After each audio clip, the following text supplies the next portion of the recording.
So I have a few things at the top. Today, Secretary Kerry wrapped up his trip to all 5 Central Asian countries with stops in Dushanbe, Tajikistan, and Ashgabat, Turkmenistan. He was the first Secretary of State to visit Turkmenistan since Secretary Baker in 1992. In each of the capitals, he met with the respective presidents and foreign ministers.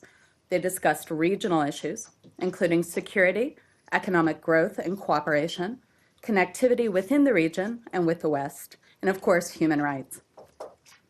This evening, he'll meet with UK Foreign Secretary Hammond in London and will return to Washington tomorrow. One other item, this past week marked a milestone in the department's innovative partnerships with state and local actors and its continued justice sector training in Africa. The department's Bureau of International Narcotics and Law Enforcement Affairs, working with experts from Maryland, Connecticut, and South Dakota, provided trainings in Ghana and at the African Union in Ethiopia this week. The Ghana workshop focused on sentencing guidelines, alternatives to incarceration, and prisoner rights for prosecutors and correctional officers. The other workshop, a first-of-its-kind bilateral effort between the department and the African Union, trained AU member states on incorporating international treaties into national legislation.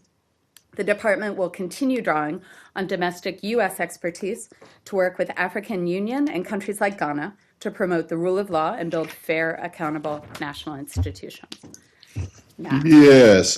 Before we get to Keystone, I just wanted to ask quickly, logistically, have you guys finished looking into the incident in Uzbekistan, and if so, what are your conclusions? We have. We actually met on the ground. We expect to get some updates tomorrow when the traveling party is back. But we reviewed our procedures, and we're taking steps that we hope something like that will never happen again. Okay. So thanks for following up on that, Matt. Thank you. Do you know, can maybe tomorrow we can find out what those steps are? Yeah, I think to be honest, it'll be probably increased coordination within our own party Okay. and making clear sort of the parameters of meetings. But, Okay. but thanks. So onto Keystone. Yep. There were a lot of questions about this at the White House briefing today. Your colleague Yeah. kicked a lot of, and I think you should thank him for referring I almost always all thank of the these, White House. referring almost all of the Sort questions of a good career move. to the State Department, Right. which is probably apt since it does lie with the State Department and not the White House at this moment. Does the request from the company obligate you to suspend the review? And if it doesn't, will it have any impact on the review? Okay, so I'm going to back up a step because we've seen some different reporting on this. So we do want to sort of clarify from the top. TransCanada has not withdrawn their permit application. In a letter to Secretary Kerry, they requested a pause in the review process. We have received their letter to Secretary Kerry. We're in the process of sending a response. Our review process is ongoing. So at this stage, we've received the letter. We will issue a response, but we're going to continue our review process. So, in other words, their request means nothing to you. You're going to ignore it. Well, of course, we've seen their request. We're going to Well, I know respond that. to it, Well, but I'm we're not- going to continue our review. All right, you're going to respond to it, but you're not going to accept their request. You're going to reject the request to pause, to suspend the review. At this stage, while we go back to TransCanada, we're going to continue that. Beyond that, I'm not going to get ahead of any response to the company. Well, I'm not- But Is the Well, administration but- going to continue with the review? because our process, Secretary Kerry has spoken to this, we'd like to finish this review process as swiftly as possible. We have a commitment to do that. We're going to continue our review. And I'm sorry, Matt, I cut you off. Well, I don't understand. Have you not decided whether you're going to agree to their request? So we received the letter. I got We that. will get back to them. We Well, continue. when you get back to them, are you going to tell them, thanks for your letter, but we don't care what you want. We're going to continue our review and, render a I'm not decision. going to preview the response to that. But what I will say is that this is in accordance, and you'll like this, with Executive Order 1337, which outlines our role. The Secretary has made clear that he wants to see this process through. We're going to continue it. while we respond to the letter, I'm not going to get ahead of what that response is. All right, well, maybe this is, you're gonna say this is apples and oranges, but if I apply for a passport and then 3 days later decide that I no longer want the passport, and I ask you, State Department, to stop processing it, do you? Apples and oranges. You set yourself up for that. It's Do on you? this. I can only speak to this. And what I'm going to say is we've So received basically the you- letter. We're looking at it. We're going to get back to them. But while that takes Okay. place, we're not going to pause. Can I ask so can you answer my passport question? Do I end up getting a passport even if I don't want it anymore? You know, I don't know, but I'm happy to take that question. It just seems that if you apply for something and then decide that you want the review of it stopped, there shouldn't be any reason why you would reject that request. So I've been told our process is ongoing. We will continue to do that. The secretary's made clear he'd like to see this done as swiftly as possible. And then I'll stop after this, but as swiftly as possible. That this process began 7 years ago. True. Do you think that the review has been proceeded as swiftly as possible? Secretary Kerry has stated his interest in seeing this. Secretary Kerry was in the Senate when this began. Secretary Kerry has said he'd like to see this move as swiftly A as child possible. born when this process began would be in second grade now. I don't understand what, you say he wants it done as swiftly as possible. They're asking for it to stop, and I just don't get it. Are you obliged to continue the review, even if they ask for a pause? So we are committed to seeing this through as swiftly as possible. While we seek to respond to this letter, our review process will not I got that. pause. You've repeated that over and over again, but And are you obliged to continue even if the We are request? going to continue. I'm not asking that. Are you obliged to continue it? Is there no way under the regulations that you can stop, that you can suspend? So on that, I'm going to refer back to executive order. I'm not going to get in front of The the executive decision order making. says that you have to follow through, I didn't say continue. that. I said that we are going to move forward. It seems like on the not a review. very difficult question to answer. Yeah. I I don't mean, know. is it if we are absolutely obliged. required? All right. Thanks. Arshad, Can of course you can I say. Good to see you there, Elizabeth. And Thanks. I wanted to understand the legal aspect of this. Suppose that you continue the review Yep. and you arrive at a conclusion that they are denied, actually, that they will not be allowed and so on. Is that a permanent thing, or conceivably they could wait and then reapply? Okay, so you're asking my favorite sort of question, which is a hypothetical. Right. I'm not going to get in front of a Thank you. decision-making process. When we have an announcement to make, we'll get that. I think I've addressed as much of the process as that we can at this stage. Because some skeptics say the reason they asked that the review stop is because they're waiting for maybe another administration to be elected, and then they would have a better chance. I wouldn't address motives on that. It's not something I could do. Arshad? Of course. There are reports of an additional crackdown on journalists and on civil society in Turkey since the elections. We're reporting that the authorities have detained dozens of people, including senior police officers and bureaucrats, on Tuesday on suspicion of their having links to Fethullah Gulen, the U.S.-based Muslim cleric whom the Erdogan government has had trouble with. And a left-leaning news magazine was raided over a cover story suggesting that the election result could trigger conflict. Do you have any response to what is the latest in a long series of steps that are widely seen abroad as an effort to crack down on freedom of the press and on civil society in Turkey? So we spoke about this a little yesterday, and I'd say the United States is Turkey's friend. We're a NATO ally. We urge the Turkish authorities to ensure their actions uphold universal democratic values, including due process, freedom of expression and assembly, access to media and information. We look for governments to ensure that all law enforcement activities follow those. You've said things like this repeatedly over the last several months, I think, We have. longer than that actually. Have you reached, and I know that the government is still being formed, but have you reached out to the Turkish authorities or to the interim government to convey this message, So we've said this publicly and we've said this privately. including in the last day? I can't speak to the conversations we've had in the last day, but I would say, I spoke to this yesterday from this podium. As you noted, we've spoken to this repeatedly. Thanks. Hi. How Nice are to see you Samir? there. New topic on Yemen. Of course. Did the Saudi government update you on the investigation they said they will do about the bombing of a medical clinic in North Yemen last month? Yeah, October 26th. Thank you for this. We're deeply concerned by the reported October 26th bombing in northern Yemen that damaged a medical clinic operated by Doctors Without Borders, injuring several civilians and medical personnel.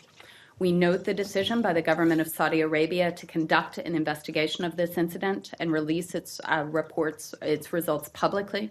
We look forward to an investigation that is transparent, timely, and thorough, provides an objective accounting of the facts, and addresses any factors that led it to prevent reoccurrence.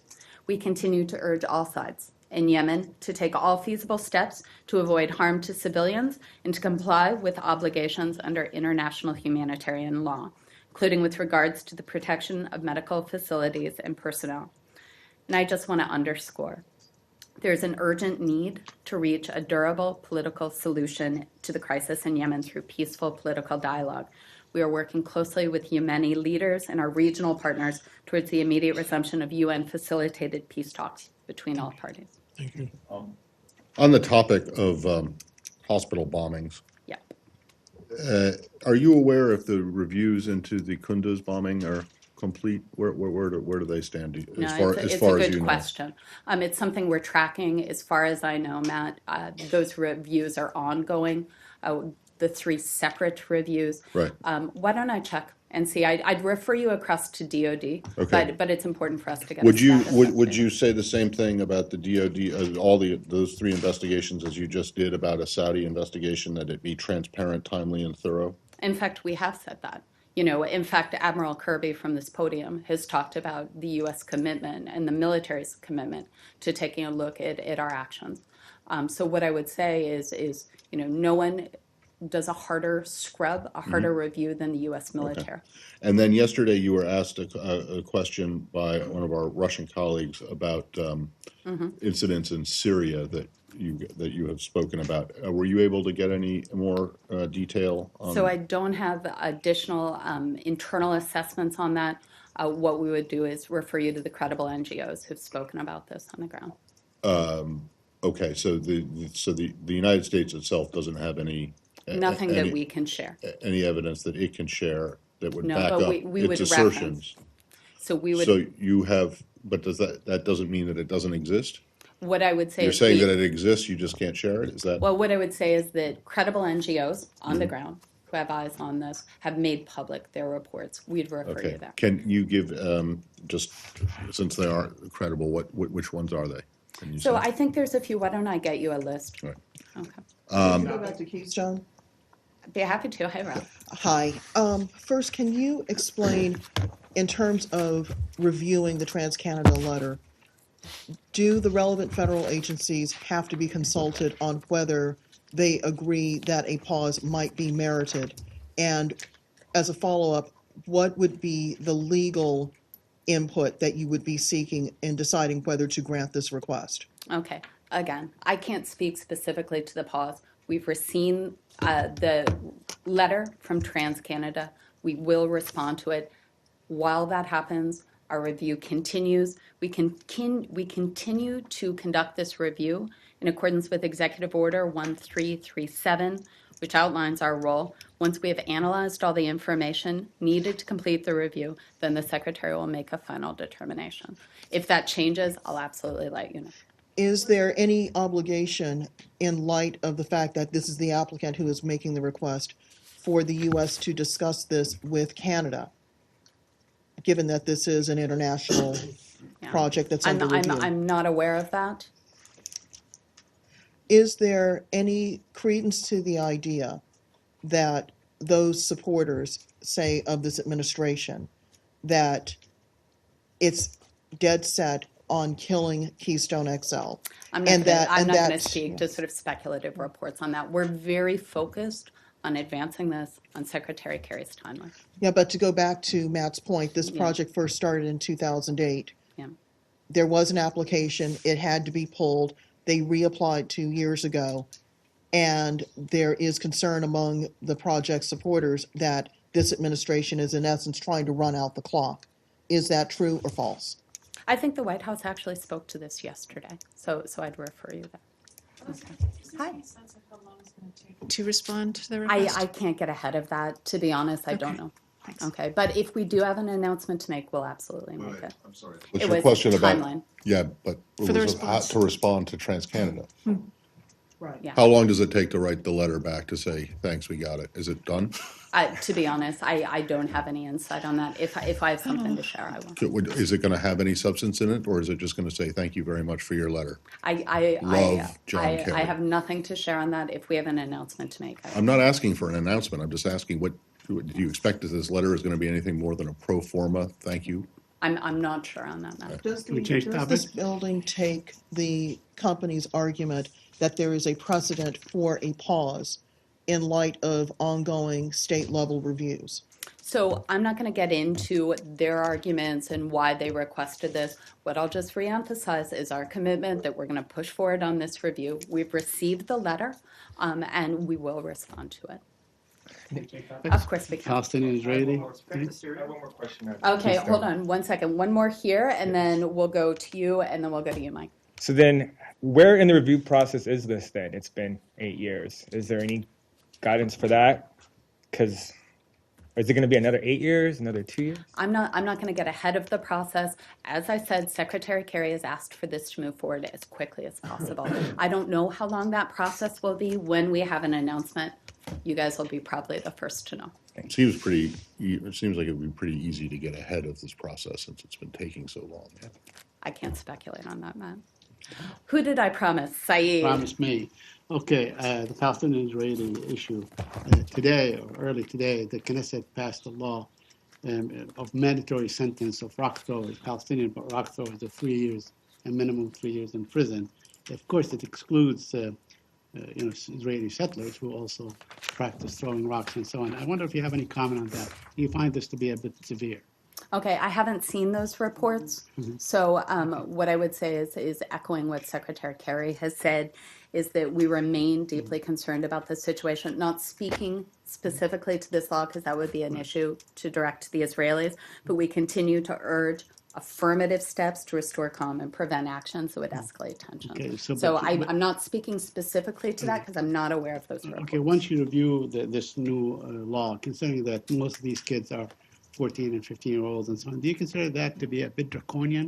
If Okay, that I is can't accurate? speak to it, Saeed, because I haven't Let seen me it. ask you, I have a couple more questions. Today also Of the course. Israelis closed a radio station in Hebron and Khalid, Radio Al Hurriya, under the pretext that it incites you. You have any comment on that? So we've seen the reports. We're following that issue closely. I don't have anything further on that. I'm going to refer you to the government of Israel for that. Okay, and lastly, let me try.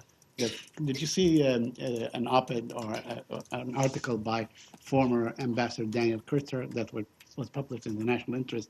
He lays out 7 points to get the process going, but he basically says that this occupation must be brought to an end, and that you guys must be doing something about that. Do you agree with his premise that this occupation must end and must end soon, and the So United I'm not States going to must talk do about something? the commentary of individuals there. I'd redirect you back to what Secretary Kerry has said.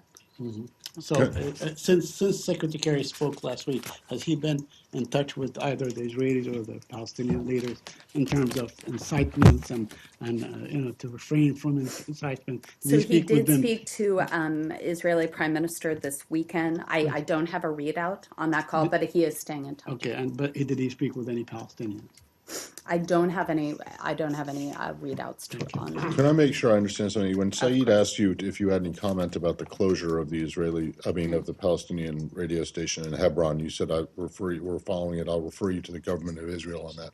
You're referring us to the government of Israel for what the U.S. government reaction is? No, we're referring you to So- details on that report because all I've I seen don't is think- media reports. Okay, on I don't this. think he was asking you. I'm sorry, did I for- misunderstand the I question? don't think he was asking you for what happened, an account of what happened. I think he was asking for what the U.S. government's reaction to this is. Are you saying that you don't have one, or were you saying No, that I'm you would saying like? we've seen the reports. We're following these issues closely. I've spoken from this podium, as many people have, about the issue of media freedom. On this specific incident, I've just seen the reports. I don't have the details on how or why the radio station was closed. On that specifically, I'd refer you to the Israelis. You know, I'm not sure about this, but I think it's also subsidized by the U.S. government. I mean, this Yeah. radio station was initially I subsidized just by- saw the reports before I walked out here. Yeah. So thank you. Hi, Mike, I promised. Elizabeth, what are your thoughts? Human Rights also condemned this yesterday. These armed groups in Syria cage civilians and are attempting to use them as human shields against government airstrikes. What are your thoughts on this practice? So we condemn such practices. We reiterate all parties to conflict must comply with international law. One other, so Russia Today, military officials, they conducted airstrikes in coordination with Syrian opposition groups. Do you welcome this coordination? So we would welcome Russia's cooperation with the coalition. You know, I won't coordination on a technical level. We'd welcome them being part of the coalition. Right now, we view that, you know, Russia and the coalition's objectives may not be exactly aligned. This is part of the conversation on a technical level the Department of Defense is having with Russia. And how does this square with, why would the Syrian opposition give coordinates to Russia if Russia was bombing them? How does it square with these claims? Well, I would say, you know, I'm not going to speak directly to the claims on this. You know, I simply can't do that. I would back up and I would say, you know, our position in terms of Russia and their actions in Syria has been very clear.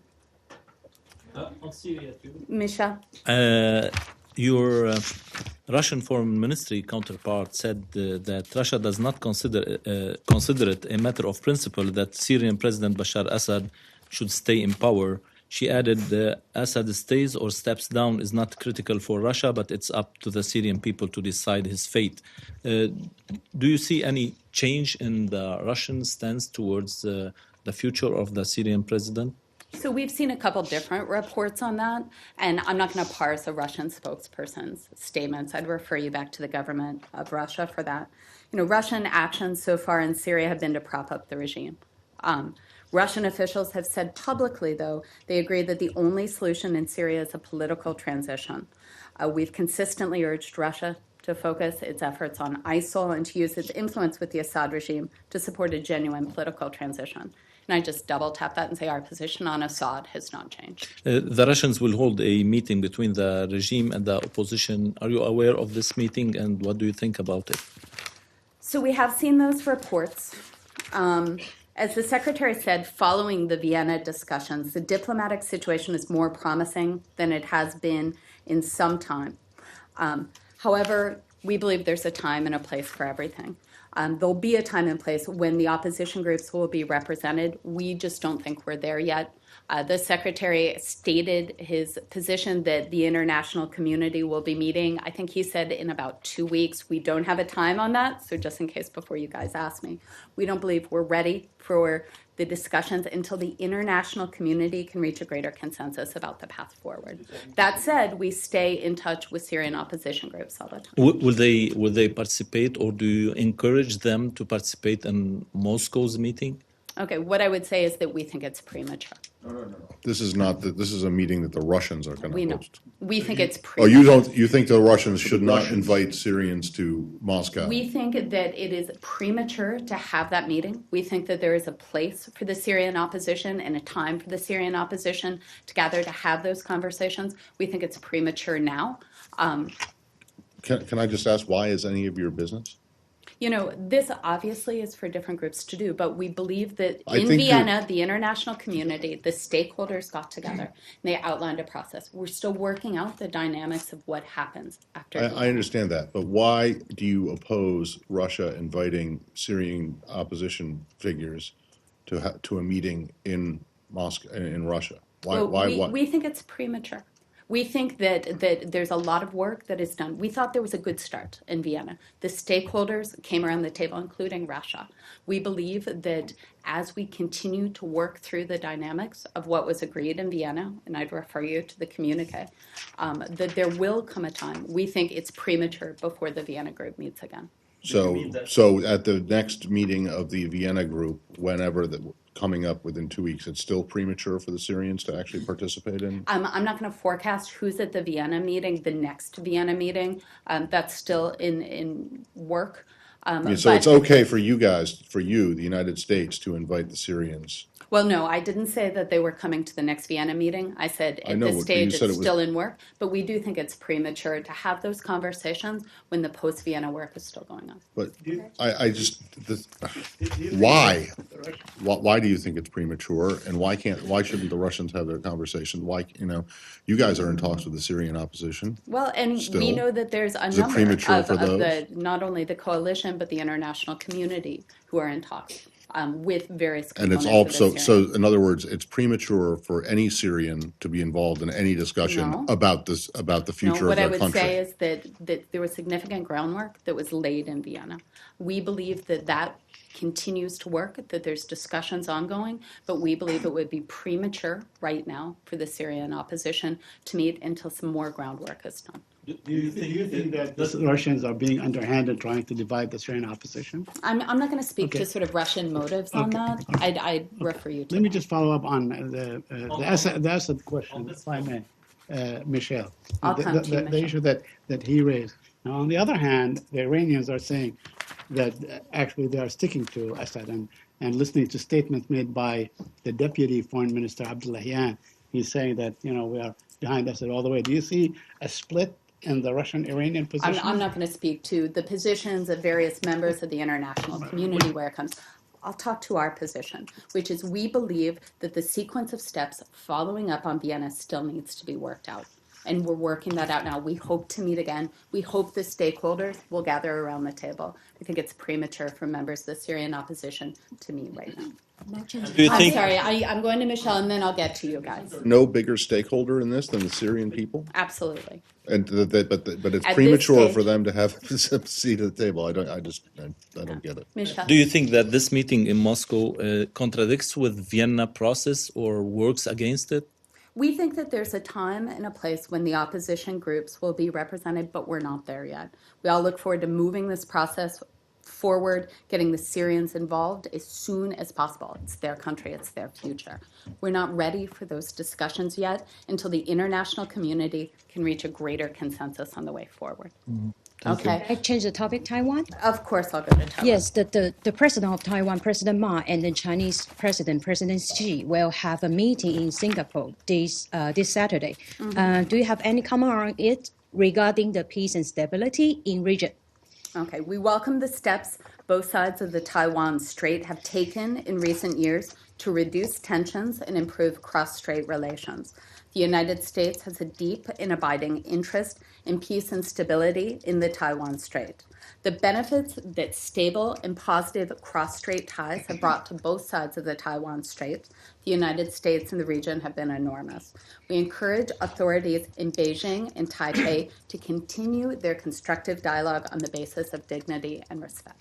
Are you aware of it in advance? I'm sorry? Are you We're aware of of- those reports? I'm not going to speak specifically of those reports, but I will say that we we welcome. I mean, are you aware of it before the news release, or I'm just not yeah, going to get- discuss sort of our political dialogue on that. So what are the expectations or concerns that the United States might have out of the meeting? You know, we believe cross-strait issues should be resolved peacefully in a manner, pace, and scope acceptable to people on both sides of the strait. We have welcomed the steps both sides of the Taiwan Strait have taken in recent years. You know, I'm not going to speculate in advance of this. We've seen the reports. We'd welcome all steps. So is it good timing from U.S. perspective? Is it good timing for? Well, we welcome all steps, so it's always good timing. Is it going to have any impact on the U.S. arms sales to Taiwan? I'm not going to speak on that. You know, the U.S. has a very strong unofficial relationship with Taiwan in terms of military matters. I'm going to refer you to the Department of Defense. David. Aye, change David. Wait, Sure. China? Taiwan? No, change it to Okay, you know what, Taiwan? No, China. Okay, let me do China and then I'll come back to you. Let me go to you first. Policy, Actually, so Taiwan, yeah, it's the I think, same. would fall. Could you please confirm that the United States plans to conduct Navy operation within 12 nautical miles of artificial islands in South China Sea about twice a quarter in the future? Okay. The U.S. conducts freedom of navigation movements all over the world. I believe in 2004 we conducted 18. In terms of individual operations, I'm not going to speak to that from this podium. But are you concerned any of these activities in South China Sea, which is in within 12 nautical miles in China's islands, may inflame the tension and also sparks the... Okay, the U.S. conducts naval operations in accordance with international law. In terms of individual operational issues, I'm going to refer you to the Department of Defense. And Let's go. One more. President Xi's more active role in international or regional foreign affairs. Okay, so speaking broadly, you know, the U.S. and China have a very strong dialogue. We agree on many of the big issues. Climate change, economic security, regional stability are all issues that we discuss with China. I won't speak to President Xi's role, but I will say, you know, that our ongoing dialogue, I believe, is constructive to both our nations. David? I'm sorry. Yep, go ahead. Yep, China, it's not exactly the same thing, but there's a report that Chinese state-owned companies have begun running networks of radio stations that broadcast sort of Chinese-friendly news and opinion, but that do so, including in the United States, in a manner which obscures the fact that they are ultimately controlled by the Chinese state. Do you have anything on that? So I've seen that report. You know, transparency is important to us, but also I'd say, you know, the United States welcomes a diverse group of media views. Why don't I take that? I'll see if I can get anything more for you on it. Can just David? Hi, David Smith of The Guardian. Kaskam, is there anything you can tell us about the meeting between Secretary Kerry and Foreign Secretary Hammond tonight? One would guess Syria would probably be discussed. Does the US feel the UK is on the same page in all ways, or are there some important differences between them? And is there anything else perhaps less expected that they're likely to discuss? So I'm not going to preview their discussion.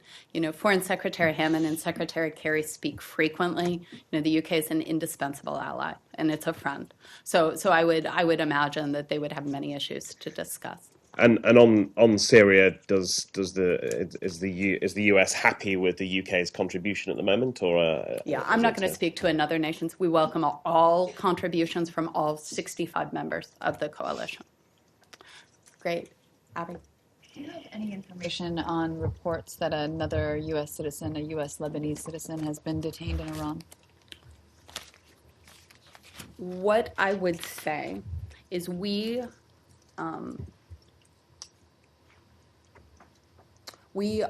take reports of U.S. citizens detained in Iran seriously. Secretary Kerry has spoken about this very often. He raises this at every opportunity with the Iranians. And we believe that all U.S. citizens detained in Iran need to be returned home to their families. And what do you think about this wave of arrests of American citizens in Iran, and that you are preparing for lifting sanctions on Iran, and some lawmakers are talking about imposing sanctions on Iran because of these acts? So I'm not going to speak specifically to congressional actions on this. What I would say is that, you know, the safety and security of U.S. citizens abroad is our highest priority. We raise these issues with the Iranians every chance we get. And will these acts affect the U.S. policy towards lifting sanctions on? So the JCPOA was very strictly focused on the nuclear dimension. You know, the issue of detained Americans and the whereabouts of Robert Levinson are issues that we raised bilaterally with the Iranians and also through other channels. So I'm sorry, are you in a position to confirm the report? You said nothing about, I mean, you didn't answer Abby's question. So rephrase the question. Are you aware that a Lebanese citizen who has U.S. legal permanent residency has been detained by Iranian authorities in Iran? We are aware of reports that a U.S. lawful permanent resident has been arrested in Iran. U.S. lawful permanent residents are not U.S. passport holders, would travel on the passport of their nationality. Consular assistance would be provided by the country of that individual's nationality. So basically, this guy has got to go to the Lebanese government to get any assistance, even though he has a green card and apparently lives or has a residence in the United States. So I can't comment on any specific matter, but I would say that consular assistance is provided by the country of an individual's nationality. Is a permanent residence holder entitled to the same benefits or privacy under the U.S. Privacy Act as American citizens are? So speaking broadly, lawful permanent residents are also impacted by the Privacy Act. So is the reason that you can't discuss this further that this individual would be covered by the Privacy Act and then you don't have a waiver? I would say that consular assistance for that individual would be provided by that individual's country of nationality. Right, no, I get that. But what I'm trying to figure out is, I mean, for one thing, you said that you're aware of reports that such an individual has been detained in Iran. And I'm wondering if you can confirm that you believe the person to have been detained in Iran, not just that you're aware of the reports. I can only say we're aware of reports. Okay. Legal permanent resident is a green card holder, right? Yeah. Your colleague at the White House was asked about some comments that the Supreme Leader made about the Death to America chant, meaning basically that's just a kind of harmless slogan, and it doesn't mean that they're calling for the death of American people. It means they're calling for the death of bad American policies and arrogance. The response at the White House to that question was that you're going to judge Iran, as you're doing with the nuclear deal, you're going to judge Iran by its actions, not its words. Well, its most recent actions appear to be arresting one American citizen and then a green card holder over the course of the past couple of weeks. And it seems to me that since Secretary Kerry began raising the cases of detained Americans, the number has increased rather than decreased. What do you make of those actions by the Iranian authorities? So I would break this out. I can't speak to what Iran is thinking. You know, that would not be my place and it'd be impossible to do. What I can say is our commitment. And our commitment is to the safety and security of U.S. citizens abroad. You know, we think these people need to be home with their families. We raise this every opportunity we can. I get that, but the nuclear deal didn't happen in a vacuum. And you yourself said that have said over and over again that you raised that the only non-nuclear issue that was raised officially with the Iranians during the nuclear talks was the cases of the detained Americans or missing Americans. Since that became a topic of conversation in quite frequent meetings between the Secretary of State and the Iranian foreign minister, as well as people lower down on the food chain like Undersecretary Sherman, the number of Americans or people who have some kind of relationship to the United States detained or convicted has increased rather than decreased. Is that a cause for concern? You know, it's always a concern when American citizens are detained overseas, and we will work hard. We raise this. We have a commitment. We want to get these people. Yeah, but the problem is getting worse, not better. Correct? We are seeing that Americans are detained in Iran. Yeah. Yes, but more frequently now than before the nuclear deal was finished. Correct? Yeah. Since you began bringing this up as an issue with the Iranians and saying we think that these people should be released and brought home, they have taken zero steps to do that. And in fact, they've arrested more and then convicted one. We continue to raise this. We will always I raise know, this but aren't until you? they're home But with are their you not families. concerned at the fact that this issue is not going away and in fact is getting worse? Aren't you? You're not concerned about that Of at all? course, we're concerned. We're concerned with the status of these Americans detained in Iran. They need to be home. Would there be any consequences? Consequences, on this is something that we continue to have dialogue on. This is something we will continue to discuss. But Okay. where are the Iranians consequences becoming more then? emboldened to go ahead and arrest American citizens as I'm a not going to result, speak to as a Iranian, result of the Iran deal? I'm not going to speak to Iranian motives. It's really not for me. You guys, I can do one more. For the I'm sorry. The top of my Matt, question, I'm which was sorry. about the Supreme Leader's comments. Do you have any specific reaction? No, Is we're this not a, going is to. this We're a not going to relief? react to every comment by an Iranian leader. For the record, the Americans detained in Iran, I think, are not the only non-nuclear subject that came up in the context of the U.S.-Iranian nuclear talks. Bill Burns, I think, in 2014 raised the issue of cooperating against the Islamic State in Iraq, and I think you guys confirmed that at the time. Yeah. Thanks, Sershan. And one last one. Yes. We know that United States had a long-standing interest of peaceful resolution of Taiwan issue. I'm wondering, do you think the meeting between President Ma and Xi would play a positive role to, resolve Taiwan question, the Taiwan issue peacefully? And secondly, does United States play a role to facilitate this meeting behind the scenes? Thank you. Okay, so first, for your last question, I'm not going to detail diplomatic conversations. I would say that this is a meeting that, you would refer to the leaders of those nations are for Taiwan and China to discuss. I would say the benefits, however, of a stable and positive cross-strait ties that have brought to both sides of the Taiwan Strait and the U.S. and the region have been enormous. Okay, thanks, you guys.